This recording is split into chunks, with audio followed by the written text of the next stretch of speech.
আপু বিক্রি কেমন হচ্ছে আপনাদের? এখন পর্যন্ত কয় টাকা বিক্রি করছেন? দিদি এখন বিক্রি হচ্ছে? এমনি বিক্রি হচ্ছে?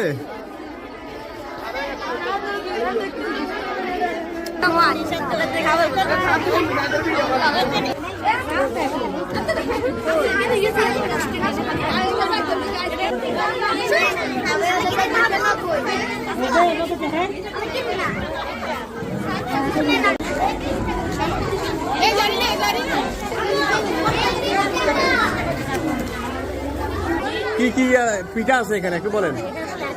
এটা ঝুলঝুলি পিঠা, এটা ক্যাক পিঠা, আর এটা কি পিঠা পাবে? গাদা পিঠা মানে গাদা পিঠা, আর এটা গোলাপপুর পিঠা, এটা পালগুনি আর এটা এই যে সুজির পিঠা, এটা 50 টাকা। ওটা কি পাবে?